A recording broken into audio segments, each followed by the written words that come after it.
Welcome to our Montana. I'm Mike Penfold. You know, you and I are lucky to live in Montana. It's such a great place. And I've had a chance in my working career to live in other great places. I mean, from Alaska to the Appalachia Mountains of Virginia to New Mexico, and then places in Montana like Missoula and Yellowstone National Park and Billings, Montana. In all these great places where I've lived, there was always wonderful outdoor recreation opportunities and wild land to roam and get acquainted with, add depth to any person's life. But when I had a chance to finally come and live where I wanted to live the rest of my life, it was Montana. And you just can't beat this state. You know, we've got these absolutely gorgeous prairie lands that where the big sky is really the big sky, and that grades through some of these little mountain ranges into areas like the Bob Marshall and Beartooth wilderness areas. Really amazing places. You know, the preservation of these great lands did not come about by accident here in Montana. They came about because of the perseverance and hard work of Montanans. Some of them people's names you don't know, and some you do know. Two great senators who guided us through so much stuff. And a friend of mine and a group of I just heard the term gray greens, senior Montanans who've had so much to do with creating this outdoor wilderness heritage that we have, put together a book. It's called Wildland Ethic. It is edited by Dale Burke and my friend Wayne Chamberlain. Excuse me. And I have with me today one of the authors who participated in writing this book. And I've wanted to get Teddy Rowe on this program for some time, and I got him here today. Teddy Rowe, welcome to our Montana. Thank you very much. I'm sure what do you think of this book after you added to it? I think it's an extraordinary book because so many people contributed to it, and everybody has a different perspective, and yet everybody's going in the same direction. It's I think it's a wonderful book. You had a chance to work with a lot of these people during your legislative career, did you not? I did. Yeah. I did. I'm still in the process of meeting some of them, but it's a great group of people, and they do a great job. Hey, Teddy, I didn't give you much of an introduction about who you are, and I'm going to use your own words. Do you mind? I don't to introduce mind. yourself. And this is a little bit out of Teddy's writing in this Wildland Ethic book, and he calls it a kaleidoscope love affair. Here's what Teddy says. This will be a fractured tale of a love affair, one with high points, large gaps, and yet a continuity that sustains the narrative. I love Montana. I love it with a passion that eludes mere words. What started as a kindness to this underprivileged kid, an in-depth introduction to the state's marvelous outdoors, has returned time and time again in so many forms. Career decisions kept pointing away from the natural world, yet kept doubling back. He goes on to say, one cannot do justice to the depth and intensity of my Montana love affair without it painting a picture of contrast of before and after. And after decades of concentrating on the future, perhaps it is time to honor the past in print. The past is prologue, even for a love affair. So let's proceed. In a personal note, Teddy, you say this. I was born into a dry land farm family in southwestern Nebraska. No electricity. Parents with 8 and 9 years of education. 7 kids within 10 years. I was the oldest of 5 boys and a severe binge alcoholic father who made inevitable the loss of the farm to dust, drought, and drink. Wow. Not the best beginning. No, you don't look back on that as the good old days, do you, Teddy? No, definitely not. The good old days began when I got to Montana. Yeah. Well, tell me do you remember Dust Bowl days back in Nebraska? Those were hard times for everybody then. I was on the disappearing edge of the main storms, but I contracted dust pneumonia when I was 9 months old. Oh. Was not expected to live, and my mother saved my life by draping my crib by soaking the blankets and draping the crib with it. Those were sure hard scrabble days for your family, weren't they? Do you remember the hardships at that time, Teddy?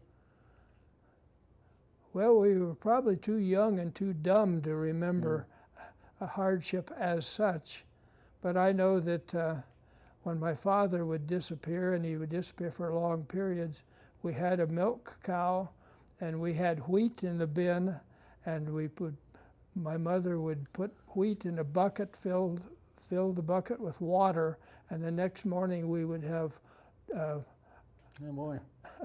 that which they sell in the grocery store for a fair amount of money.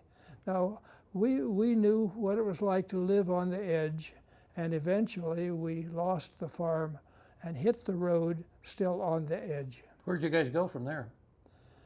Our first trip was to Idaho. I got my first 8-hour-a-day job in the pea fields in Idaho. Pea fields? Yeah.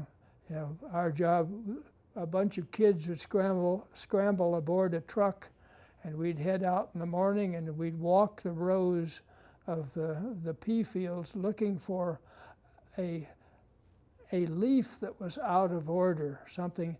It was called a rogue pea. Rogue pea. And our job was to pick rogue peas. I don't think we had the ability at age 10 to make very keen adjustments, but we did that. And eventually we lost, my father fell off the wagon again, and we hit the road just like the Grapes of Wrath, down to New Mexico, back to Colorado, and eventually back to Nebraska for all but my sister and me, my sister and I, and our parents. My dad got a job as a hired hand on a farm near Broadview, which is just outside of Billings, and that was my introduction to Montana. So you finally got to Billings somehow, huh? Well, my dad lost his job as a hired hand. Was he still drinking then? Yes. Uh-huh. And we ended up on the south side in Billings, very near the bars, and 4 to a room, single room, without heating. Oh my gracious. Yeah, we used the gas stove for heat, and eventually You did have indoor plumbing here, though. Well, we had it nearby, but yeah, Oh. we had it nearby. Yeah, Oh my. it was an exciting time. Let's put it that way. Huh. I made money putting beer bottles in a box, a cardboard box, and a rope to pull it by, and pulled it to Billings Brewery for income. And later I set pins in the bowling alley. Oh, yeah. And when the family reunited, it was 9 people by then, 7 kids and 2 parents in the same single room. Good gracious me. So I know something about the other side of life. And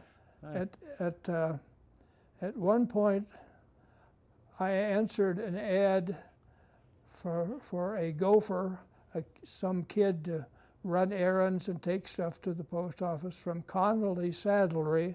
Yes. And a lot of our audience will recognize that name. Marvelous people.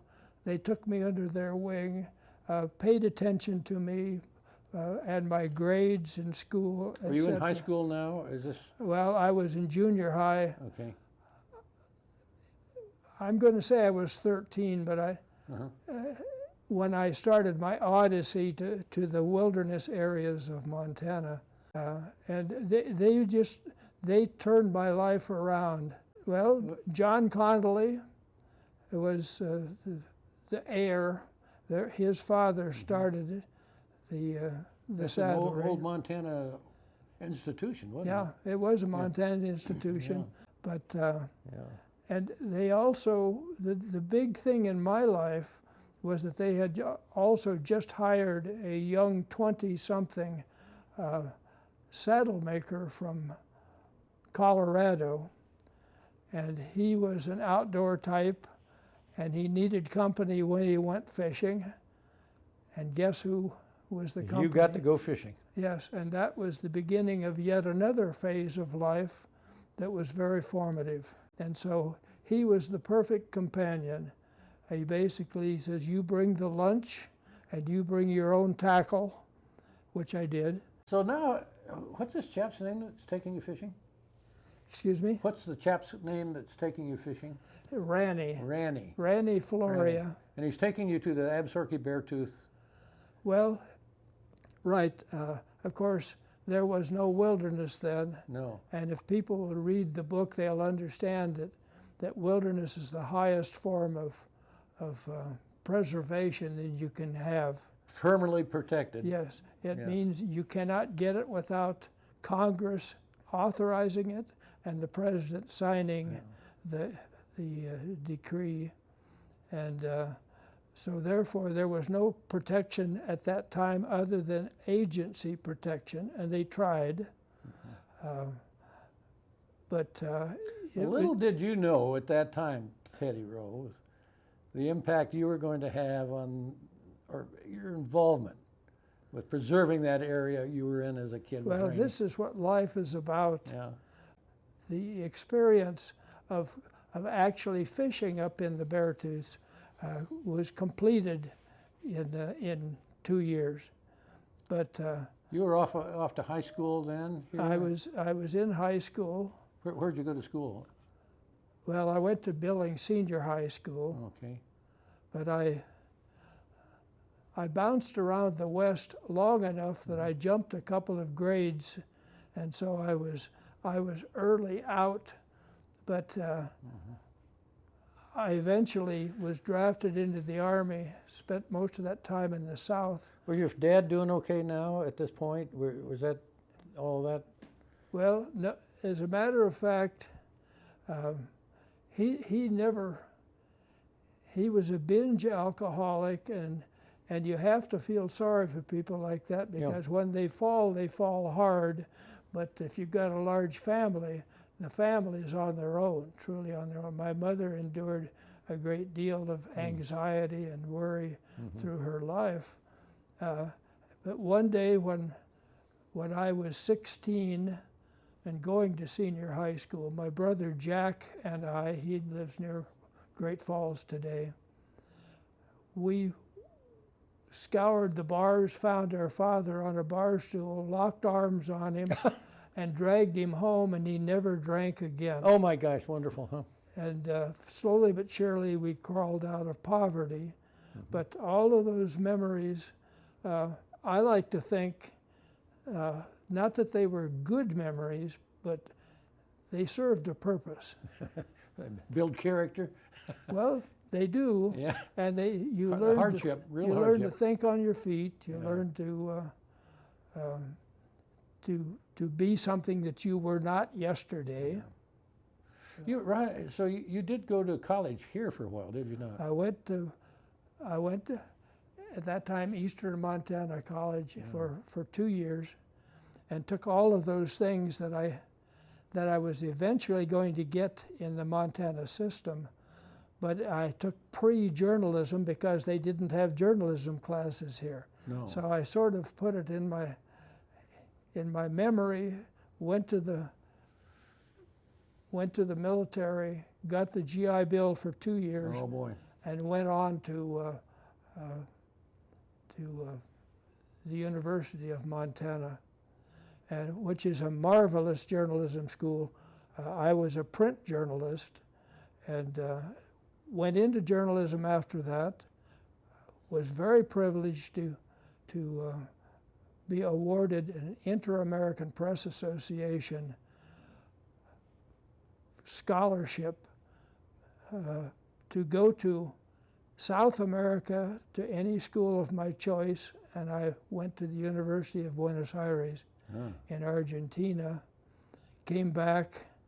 I had been working at the Des Moines Register and Tribune as an editorial writer, and I was by far the youngest person I bet you were.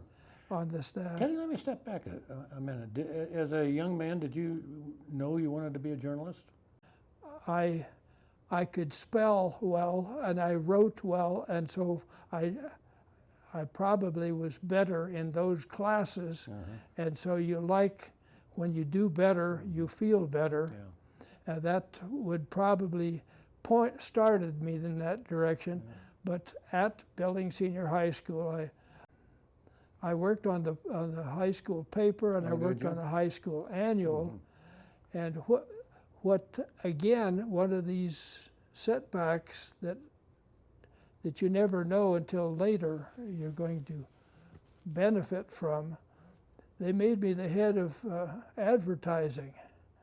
I sold ads.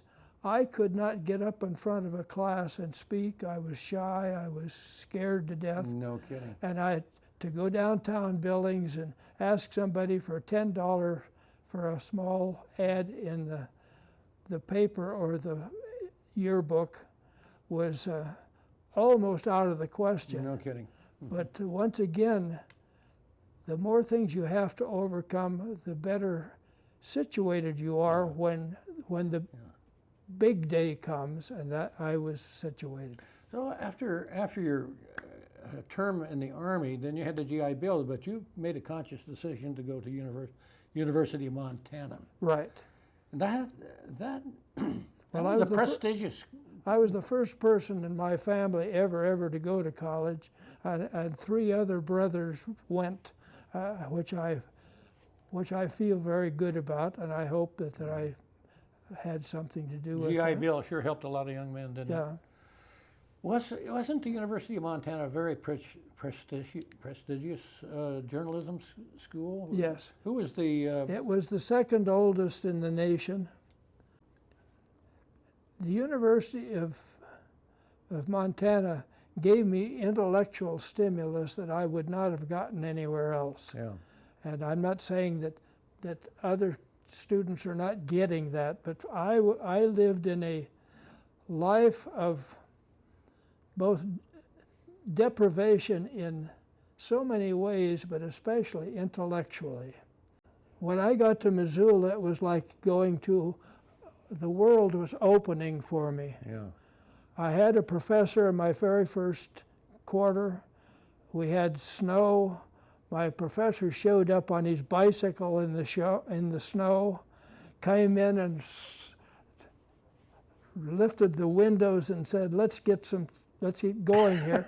And then we were discussing political philosophy, and you will take the side of Hitler, and you will take the side of, and you can imagine, it was everything that I did since I got to Montana was just something different, challenging and rewarding.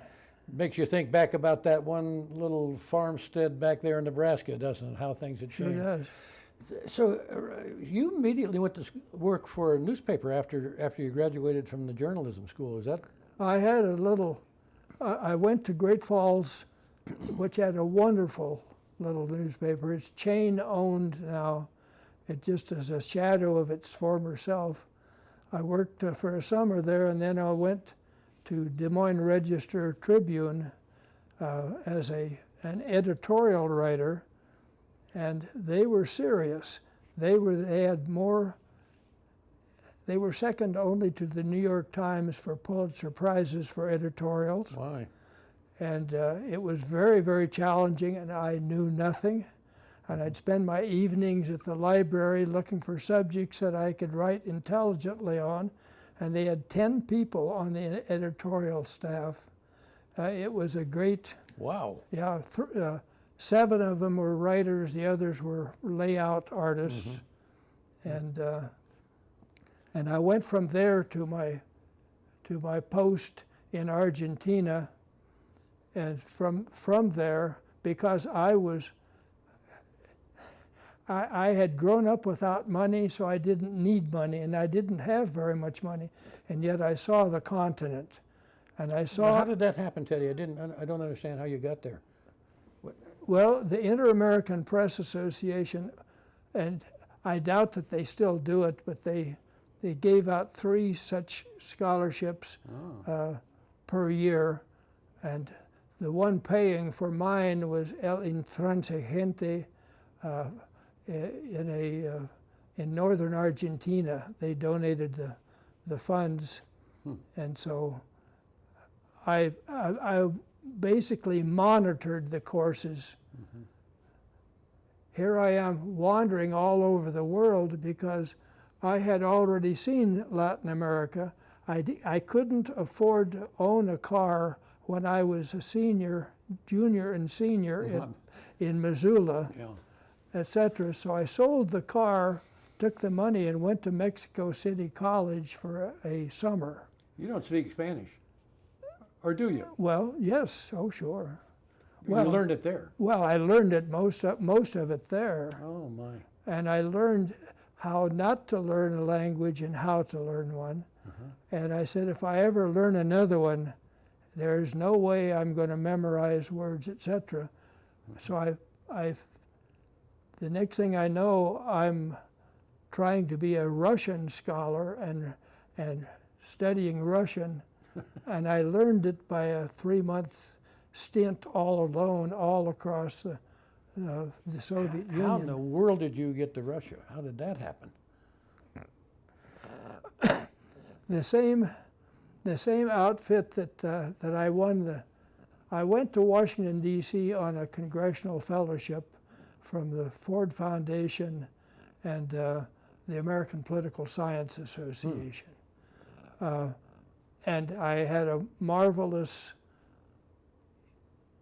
half a year of my choice on the House side and another half a year on the Senate side.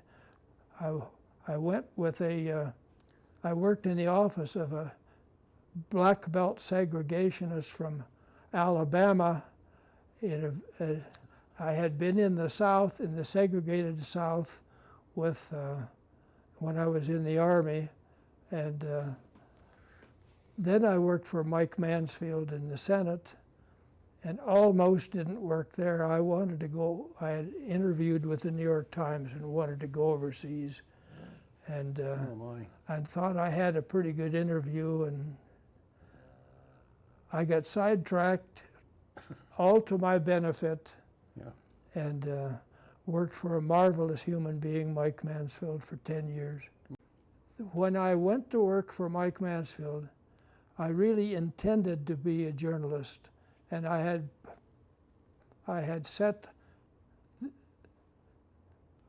done my best to convince the New York Times, you need me overseas, etc., and I think that I would have made it. And I told Mansfield no twice, and he sweetened the pot by saying, you can go to, we'll find some way for you to go to school, go back to school. I still came to work at 7 in the morning, and I worked until 4:30 in the afternoon, and I jumped in my car and my little Volkswagen and sped across Washington, D.C. to Georgetown and got an M.A. in Russian area studies. So that's what lit the fire. And later, the same outfit that gave me the congressional fellowship to work for Mansfield came to me and said, what would you do if we gave you X amount? And I knew what I would do. I went back to South America for 3 months, mostly Brazil, and then I went to the Soviet Union. And it was a logical thing to do because Mansfield cut his teeth on foreign policy. He has this extraordinary, if people want to read something interesting, you'll have a hard time finding it by Mike Mansfield. Really? Because he was so self-effacing, never bragged about anything. Even when he wrote letters back to people in Montana, he never used the word I. Really? And when he died, he's buried under a little white marker in Arlington Cemetery. No fanfare, no nothing. He was very self-effacing. So, Well, Teddy, so that took you to the Soviet Union. You're back. You're working for Senator Mansfield. He's majority leader. he was the majority leader for So he's got a very for 16 years. He was the majority leader longer than anybody else in history. Yeah. I owe him a lot, but the son of a gun seduced me away from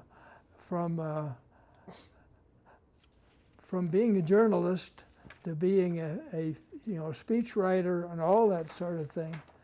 But You were doing speech writing? yeah, but my main duty was on the Senate floor. I was on the Senate floor for the full 10 years, running the cloakrooms, right, making sure that senators were notified about this and that, getting presiding officers. A lot of it was make work. When did you start dealing with public land issues? Well, I guess I was aware of them as soon as I headed into the mountains. The reaction to the gorgeous views and the animals and the lack of human beings up there and all of this really struck my fancy, but I'm not too sure that I was reading anything about it. I mean, we still had the Anaconda Company owned the newspapers. They didn't publish Montana news. They didn't lobby for, I suppose they lobbied against wilderness. And so I just floated along. But when I went to the university in journalism school, I did a senior paper on the nationally proposed Wilderness Act. So I knew something about This was in the early 60s, I suppose, or? Well, I graduated from the University of Montana in 1959, and it So, would have obviously been slightly before that, and then the Lee newspapers bought the Anaconda papers shortly after that. How did you start working for Senator Lee Metcalf? Well, it was time, put it that way. It was time for me to I left before Mansfield did, so it wasn't a case of him. But it was time, and I had been going to school on the side again to a really fine, I think the finest in the country, School of Advanced International Affairs. It's Washington, D.C. based, so I could go to it, and it's Johns Hopkins University. Oh, okay. And at some point, they said, okay, now we have let you go full-time, part-time for a while. Now you must go full-time or you can't get your degree. One thing leads to another in life. And I never knew Lee Metcalf. He was an extraordinary person. He had been a justice of the Montana Supreme Court. Yeah. He had been a member of Congress. He had all the ingredients to be a go-getter senator. He was frustrated because he was locked into committees where basically Southerners, through seniority, always sat above him. And he could not have a leadership position because Mike Mansfield was a leader, and therefore you couldn't have two from the same state. He was kind of stuck, wasn't But Mansfield really used him a lot, especially during the 1960s when Lyndon Johnson's avalanche of bills, from voting rights to anti-discrimination, etc. And Mike put him in the chair for most of those. He was the presiding officer, certainly for the really big stuff, because Lee's name is on a fair amount of legislation because he signed the civil rights bill before it went to the president for signature. Looks like our two senators did get along quite well. Oh, they were extremely close, and it was terrific. But I had a chance to talk to Lee from time to time when he would come over to take the chair, and but I didn't claim to know him, and it was never things in depth. But I now leave Mansfield, I go back to school, I need to have an income to feed my family. You're a married man now. Yeah, and I had my eye on another job, and it dealt with foreign policy, but it wouldn't open, and it wouldn't open, so I needed a job. I went out to Northern Virginia and went to a construction site and said, "Hire me. I'm a concrete worker." And for 3 months, that's what I did. I scooped concrete and worked with it, etc. Waiting for this other job to open. It never did, but I get a call from Lee Metcalf. Okay. And he says, "I need a new staff director, not a staff director, but a new legislative director." And there you go. Another twist and turn. There you are. And it was a most interesting interview. I went to him and he says, "Now remember, you work for me." And I thought, who else would I be working for? And remember also, I work for you. And if you ever need me to pick up the phone and talk to the secretary or an assistant secretary or whatever to move this, and he was true to his word. So I now am in charge of areas. I know the ins and outs of moving legislation pretty well, but I didn't know the ins and outs of Montana wilderness to that degree. Then I had to look to the Bill Cunninghams and others who, so I was on the phone a lot. I would come to work at 6 o'clock in the morning to have time to be creative, etc., but I didn't have time to come to Montana. Yeah. So I learned on the fly, but with the best help that one could possibly get, the Montana Wilderness Association. Let's see, Teddy, right at this point, the Wilderness Act had been passed, had it not? It had passed, and here I was in my first, at least in the first 2 years of working on the Senate floor with responsibilities there. Here came the Wilderness Act. So I was privileged to listen to Hubert Humphrey and Lee Metcalf and other people waxing eloquently on the bill, and I recognized how important it was and how important it was to Montana. But once again, I was like Forrest Gump. He seemed to be everywhere something important was happening, and here was another example. Now, the Absaroka Beartooth area was not part of that original Wilderness Act, was it? That's correct. Yeah. The terms of the Wilderness Act were that those areas that had been protected by the agency, by the Forest Service, say, would automatically be given permanent protection. Wilderness protection means Congress has to approve and the president has to sign the paper. Well, so the first wave of wilderness really was bringing in what the Forest Service had already said was their highest priority. The Montana Wilderness Association and Montana devotees of wilderness really hadn't even promoted the Absaroka beartooth. And that came about because Montana Wilderness Association and proponents were of two minds. Do we go for less acreage or do we go for the works and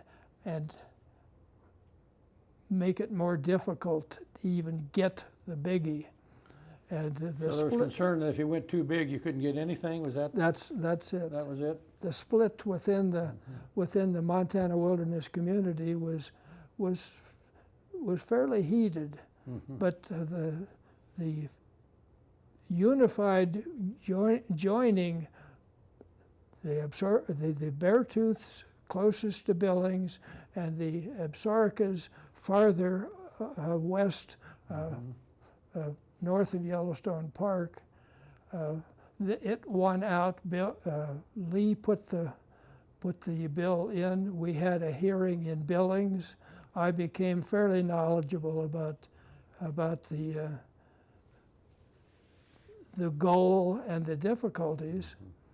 You were talking to Bill Cunningham and that's right, and Bob Anderson and Bob Anderson and Bill a lot Cunningham. a lot of the people who contributed and to Harrison Fagg of Harrison Billings Fagg here in was Billings. very instrumental in that.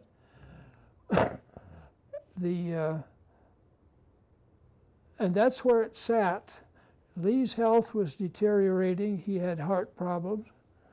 Although you didn't notice it when he came to work, it wasn't noticeable that he was not struggling. He wasn't missing days or weeks of work, etc.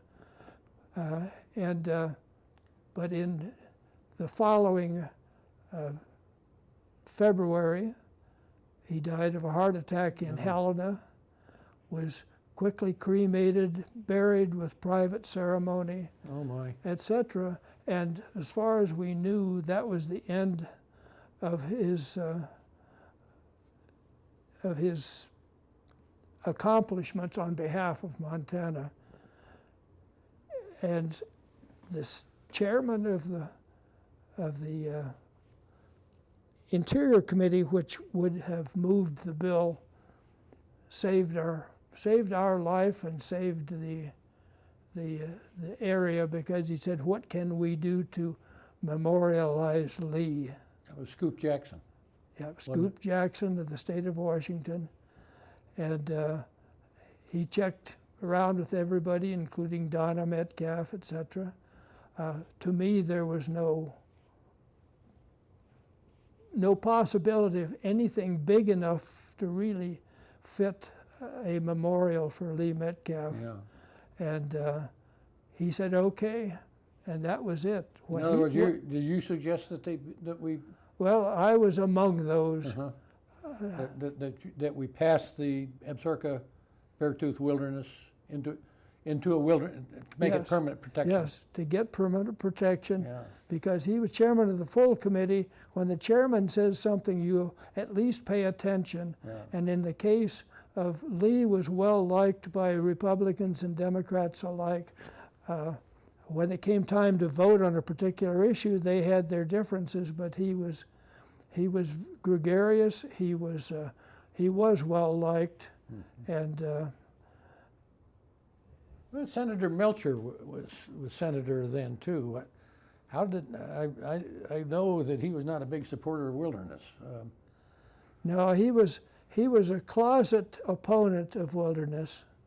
And I'll tell you a story that nobody knows. Once again, the Forrest Gump, being in the right place to learn things, etc., raised its head. John Melcher really came to the Congress with the help of Mansfield and Metcalf.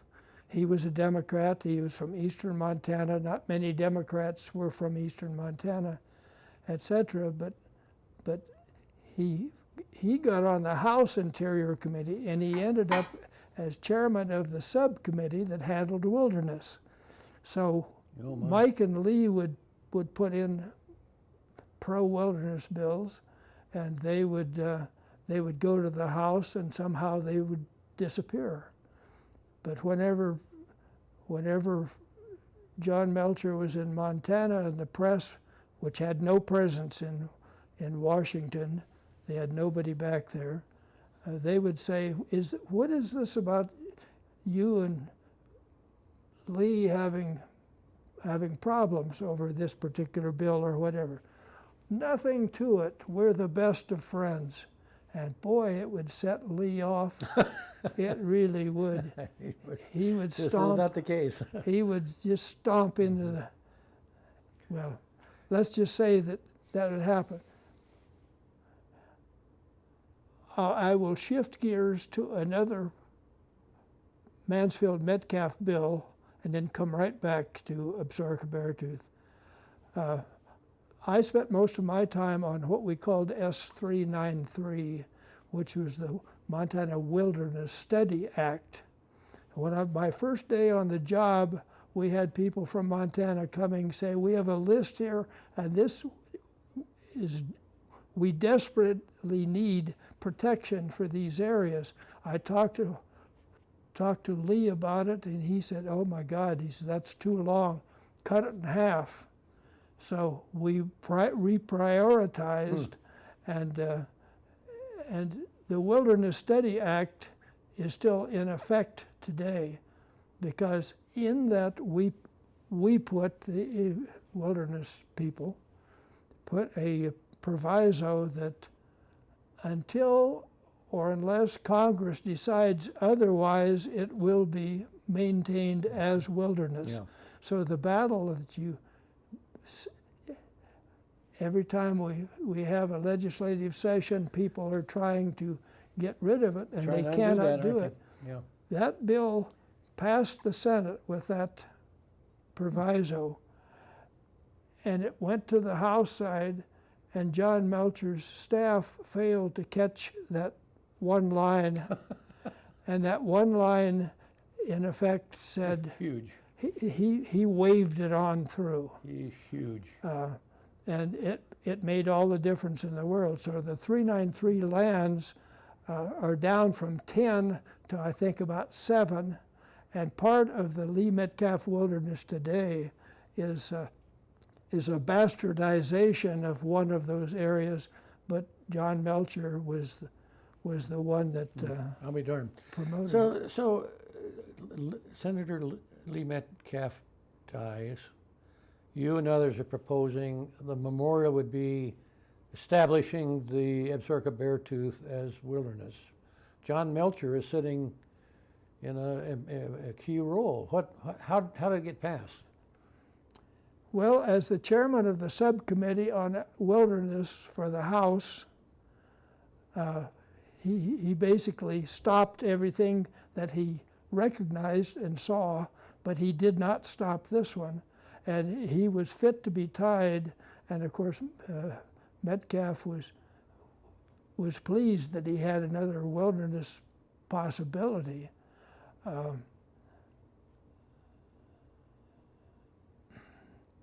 I now have to jump ahead again, and I apologize. That's okay. When my career I've left Mansfield, I no longer work for Metcalf because he dies in office, etc. I end up downtown working in Interior for a while I'm looking for other work. And I get a call out of the blue from a lobbyist, environmentalist. He had lobbied me earlier. Now he's staff director of that same subcommittee that Melcher has now left. Melcher is now in the Senate, and my friend Harry Crandall was the staff director. And he says, we need a staff director. Are you interested? I practically burned rubber zipping up there to talk, and I worked for John Seiberling of Ohio. Oh my God. John Seiberling, in my book, was equal to Mansfield and Metcalf. He was one of the great ones. Just tremendous, One of the great ones. tremendous person, especially on the Alaska Lands Act, etc. And I learned something as staff director of that subcommittee that Melcher used to be on, and that was if he would wave through all wilderness from any state that favored it. So if you had a wilderness area in California and the two senators had signed off and somebody else, It'd go. it went through. And he could legitimately come to Montana, and he did say often, look, how can I be anti-wilderness? I have moved more wilderness than anybody in history. And he was correct. Huh. Well, I found out that with Seiberling in charge, when a bill came, they waved it through. But anyway, that was once again telling the press that he was in effect pro-wilderness was a charade. Oh. So, Lee Metcalf passing, there is a proposal to memorialize his work by codifying, putting the Absaroka Beartooth in the wilderness system. That is correct. And Melcher didn't stop it, though. Well, he didn't. Melcher by that time had replaced Mike Mansfield as a senator, and he was a very junior senator. He didn't have the institutional tools that he had on the House side. He sat astride the flow of wilderness legislation on the House. In the Senate, he didn't. He did not. Different committees. So, Teddy, there's a story about drawing the boundaries of that the legislation's moving forward to designate the Absaroka Beartooths, but you needed boundaries. I don't know what story you're referring to. Well, you'd better tell it. You get it right. Well, I'm not sure whether I'm supposed to tell something like that.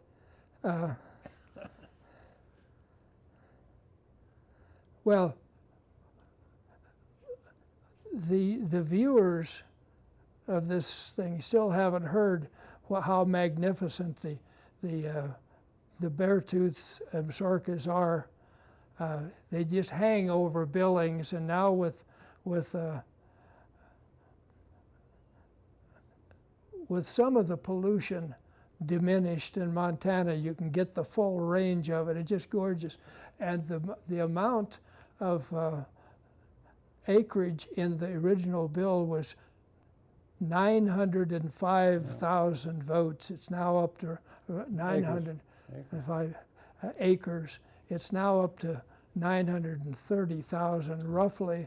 And if we could ever talk the Wyomingites into taking the natural extension in Wyoming, it would go over 1 million, and it would rival the Bob Marshall Wilderness in western Montana. So we're talking about a tremendous monument for a tremendous man who went through. Now, when Scoop Jackson, and he got the name because he was a young reporter who scooped a story, and his fellow newspapermen named him that, and it was for his lifetime. He had no problem moving the bill. Melcher came, and Melcher didn't oppose the bill. Oh no, he would not oppose it, but he wondered about what would we ever do if we had a fire in the Beartooths, and then all that debris would slough off down into the river, and the river which supports agriculture all over eastern Montana. But he was not opposing the bill, you understand. Okay. Okay. So we're talking about this magnificent big area. The last item in designation of formal wilderness before it gets the presidential signature is the map. And the map was drawn in my family room, in our home in Alexandria, Virginia. And Bill Cunningham and Bob Anderson, Bill is still a stalwart in the industry, Yes, or in the movement. Yes, he and is. Bob Anderson died tragically on safari in an accident in Africa. But they came to the house, and we put up sawhorses and big topo maps, etc. Those two people were not the only ones who could have done it, but they did a superb job because they both really knew the area. And particularly Bob Anderson, who had been over every piece of it. Bob really paid his dues, and it's a great monument to him, and a monument obviously to Lee. I just think of it as a great heart was stopped, but a great monument followed. Yeah. Well, it was quite a piece of work, and it kind of came back to that love affair that you talked about in the book, didn't it, Teddy? I mean, you had a chance to kind of solidify where you first got your outdoor experiences. Well, it did. I really have lived the life of Forrest Gump in green. I guess I'd put it that way. You did. It's amazing how these life's twists come about. Teddy, we are out of time. I'd like to read one more thing here, if I might. This is out of what you wrote, Teddy. Of course, the muse of the mountains was surely there, as was the ghost of Ranny, who passed away shortly after my retirement to Montana. And finally, that of Montana's patron saint of wilderness, my elder, my leader, my friend, Lee Metcalf. The love affair began decades ago, is now fully requited. There will be no dalliance with another temptress. I continue to thrill every day as I see the shining peaks of the Beartooths from my home. Teddy Rowe, thank you so much for coming. You're welcome, and I apologize for the scattered Well, you've had a scattered life, Teddy. response. That's true.